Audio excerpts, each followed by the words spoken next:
Today's lesson is called Rewriting Equations and Formulas. It's also called Solving Literal Equations. For this lesson, your solving steps do not change. You're still always going to think opposite, but now you're going to have letters instead of numbers. Let's get started. What I want you to do first is take this equation, 3y plus 5 equals 8, pause the video and solve for y, and then we're going to talk about it. Okay, so using the solving steps that we've previously used, in order to solve for y, your first step is to move whatever's being added or subtracted. So we subtract the 5, 3y equals 3, and then to get y by itself, we have to divide by 3, and y equals 1. Today, your steps are not going to change. But instead of having an equation like 3y plus 5 equals 8, you're going to have something that looks like 3y plus x equals 8. The only difference is that now instead of having a number, the number 5, we are going to have another variable, so an x. Let's talk about this. So your goal is still to get y by itself. So just like on the first one, how we subtracted the 5, in order to move x to the other side, you have to subtract it because the opposite of adding x is to subtract x. Here's where things get a little bit different. I cannot combine 8 minus x. Those are not like terms. So instead of actually solving for a number, think about this as rearranging. I'm left with 3y on the left, and then since I can't combine 8 and x, I'm just going to rearrange this as 8 minus x. You're going to leave it just like that. My next step to get y by itself is just like we did before. We're going to divide by 3. But now when you divide by 3, you have to be careful and make sure you divide every single term by 3. Now I have y left alone on the left. 8 over 3 I can just leave as 8 over 3. It can't be simplified. And x over 3 is the same thing as negative 1/3 x. You can write it like this, or you can write x over 3. Those mean the same thing. Either one of these would be acceptable. So if you look at the similarities and differences between what we've been doing and what we're going to do now, the steps are the exact same. The only difference is now your answer is going to be another equation. You're rearranging. You're not going to get a number as an answer anymore. Let's look at another one. I have negative 2x plus 4y equals 12. And I will always tell you which variable to solve for. This one says solve for y. So a word of advice is I always like to put a box around the variable I'm solving for. This is the variable that's not going to move. I'm going to move everything else. So my first step is to move the negative 2x. And to do that, I'm going to add 2x to both sides. They cancel on the left, and I'm left with 4y. And on the right, I cannot combine 12 and 2x, so instead, I just write it as 12 plus 2x.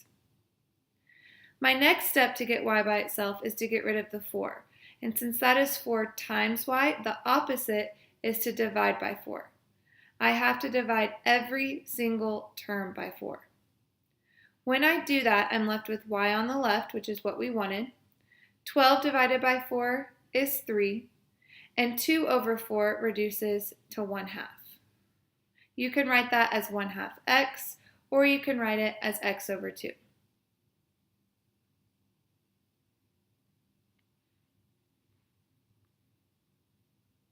Let's look at our next example. It says solve for y, and this time I don't have any numbers. I have ax plus by equals c. This is called the standard form of a line. You'll see this equation a lot in Algebra 1.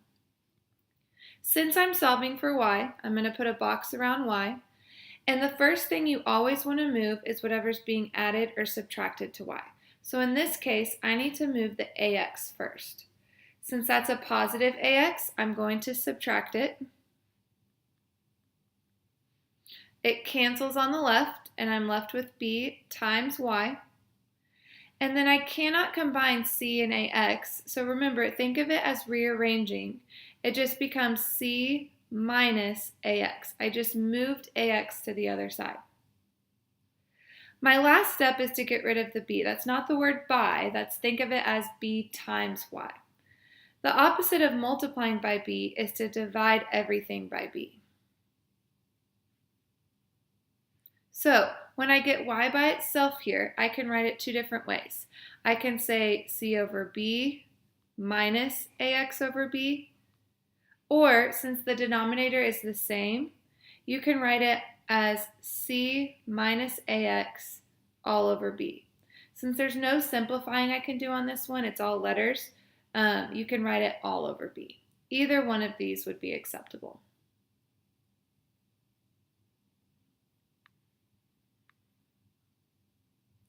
All right, in this next one, we have a equals I plus p. Why don't you pause the video, solve it on your own, and then we'll check together. If you're solving for I here, all you have to do is move over the plus p. The opposite of adding p is to subtract p. So when I subtract that, I cannot combine a and p. It just becomes a minus p equals I. When the directions say solve for I, your goal is to get I by itself. Once you have it by itself, you're finished.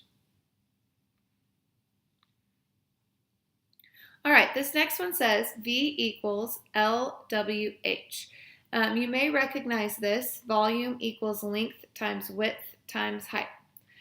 We are solving for W this time, so I'm going to put a box around W. What's important here is for you to pay attention to what operation is going on. This is length times width times height. We're multiplying these together. So the opposite of multiplying is to divide out what we don't need. If I want W to stay, I can actually divide L and H at the same time. The reason I can do this is because L over L cancels and H over H cancels, leaving me with W. So the volume divided by length times height equals the width.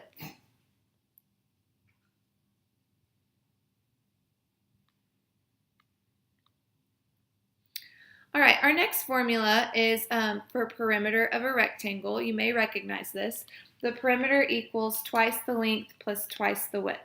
In this case, it's asking us to solve for L. So I'm going to put a box around L, and then I'm going to take it one step at a time. Remember, you always want to get rid of what's being added or subtracted first. So since 2W is being added to L, I am going to start by subtracting 2W on both sides. When I do that, it cancels on the right, and I cannot combine P and 2W. So instead, think of it as rearranging. P minus 2W equals 2L. From here to get L by itself, all I have left to get rid of is the 2. And since that is 2 times L, the opposite is to divide each term by 2. When you do this, you have P over 2, the 2's cancel and leave you with W, and the 2's cancel and leave you with L. You can write that as P over 2, or you can write it as 1/2 P. It means the same thing.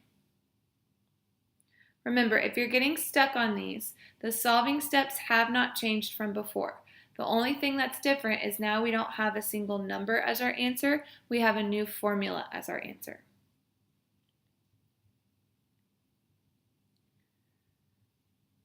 All right, last two problems.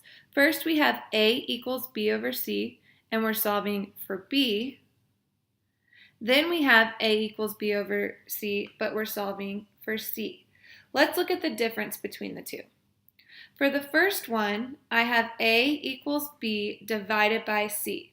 My goal is to move C to the other side. Well, the opposite of dividing by c is to multiply by c. So I'm going to multiply both sides by c. Always think opposite. On the right, c over c cancels, and I'm left with b.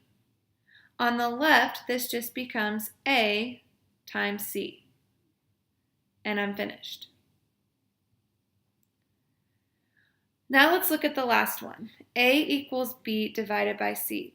A lot of people try to cancel out c here by multiplying both sides by b, but you actually can't do that here. In this case, since c is our denominator, this is the one time that I want you to actually move the variable that you're solving for. So since c is on the denominator, we're actually going to get rid of our fraction right at the beginning. So to do that, I'm going to multiply both sides by c, just like I did on the other one. This becomes AC equals b. From here, I still want c to be by itself, so I need to move the a over. Since that is a times c, the opposite is to divide by a. The reason c over c canceled is because c is the same thing as c over 1. So b over 1 is the same thing as b. That's why I canceled out the c first. Now, my a's cancel, and I have c equals b divided by a. Let's compare the two really quick. On the first one, my variable that I was solving for was on the numerator. So all I had to do was move the denominator. On the second one, the variable I was solving for was on the denominator. So I got rid of the fraction first, then I got c by itself. If you get stuck on these, remember to take it one step at a time. Always remember your solving steps and always think opposite operations. The opposite of adding is subtracting. The opposite of subtracting is adding. The opposite of multiplying is dividing, and the opposite of dividing is multiplying. That'll help get you through.